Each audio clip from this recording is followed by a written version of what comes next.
No worse, really, than killing with VX. For a moment more she regarded the man dully.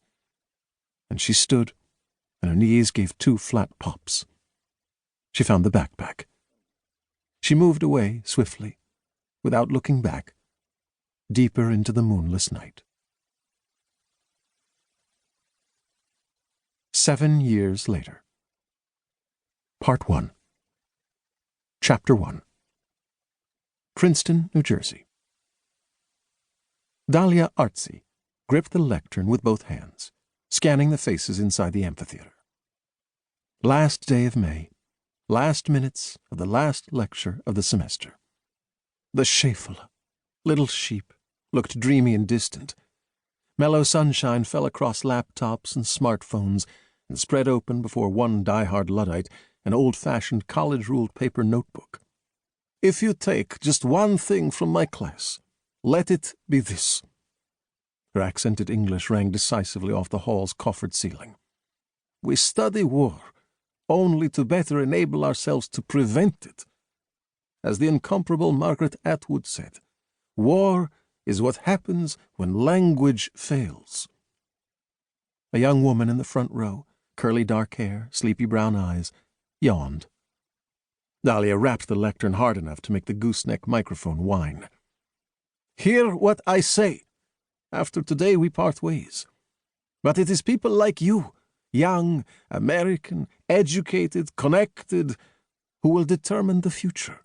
Not only your own futures, but those of your children and grandchildren, and of mine in Tel Aviv, and of others yet to be born, in Berlin and Beijing, in Seoul and Sao Paulo, and St. Petersburg.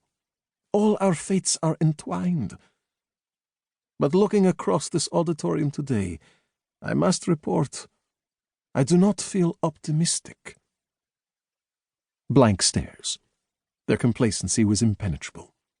After an entire semester, she was still just an old lady with a funny accent and a cane. She uncapped a bottle of water, sipped, and tried again. During the past months, we have discussed the battles of Agincourt, Waterloo, and the Somme. All involved British soldiers.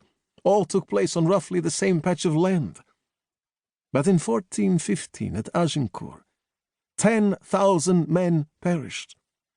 4 centuries later at Waterloo, casualties numbered 65,000.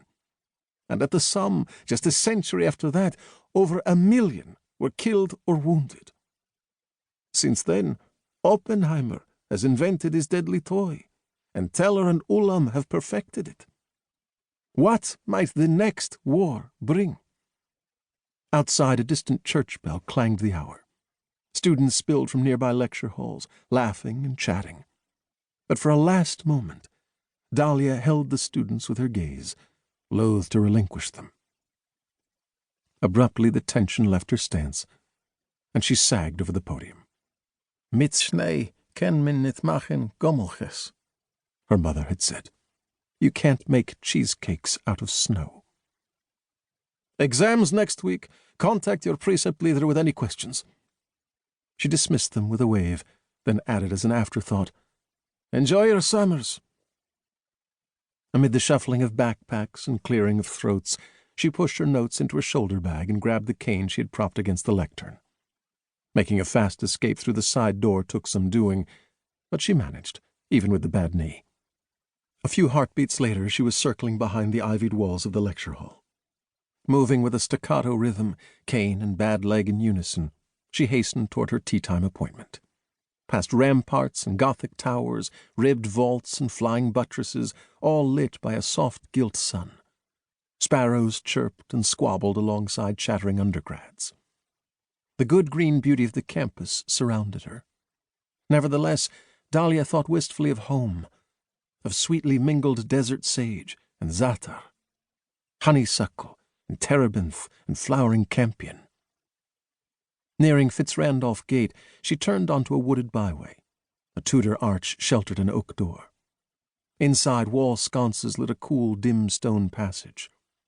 A dozen cane thumps later, she stood in a parlor featuring mounted heads of kudu and elk and aoudad, a faded Anatolian carpet, and a half-circle of burgundy.